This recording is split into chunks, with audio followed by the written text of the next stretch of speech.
नागपूर महानगरपालिका निवडणुकीच्या निकालात भाजपची सरशी झाली। आतापर्यंत भाजपने 50 जागांवर आघाडी घेतली तर काँग्रेसने 17 जागांवर आघाडी घेतली। केंद्रीय रस्ते वाहतूक मंत्री नितीन गडकरी आणि मुख्यमंत्री देवेंद्र फडणवीस यांच्या या गडात भाजपने जोरदार विजयाच्या दिशेने वाटचाल सुरू केली आहे। नागपूरमध्ये भाजपने जोरदार जल्लोष केला। या विजयानंतर पालिकेचे माजी स्थायी समिती अध्यक्ष संदीप जोशी यांच्याशी बातचीत केली। आमचे प्रतिनिधी अखिलेश हाळवे यांनी अपेक्षेप्रमाणे भाजपने नागपुरात विजयी घोडदौड सुरू केली आहे आणि या विजयी घोडदौडमध्ये सहभागी असलेले भाजपचे शहराचे महामंत्री आणि स्थायी समिती दोनदा अध्यक्ष संदीप जोशी आपल्यासोबत आहे। संदीपजी, विजयी घोडदौड सुरू झाली आणि चांगली लीड मिळायची आशंका दिसते, काय सांगा? भाजपची सुरुवात झालेली आहे आणि आम्ही जसं म्हटलं होतं की नागपूर शहरात आम्ही 100 गाठू।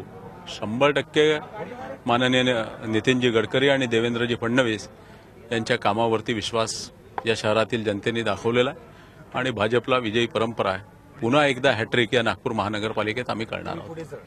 जवळपास सगळे निकाल आता यायला लागले, तर पुढचं बैठकी किंवा त्या सगळ्या संबंधीचं काय नियोजन आहे?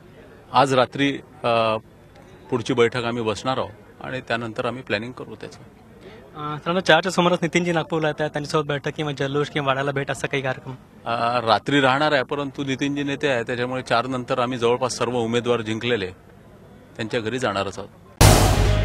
झी 24 तास रहा एक पाऊल पुढे।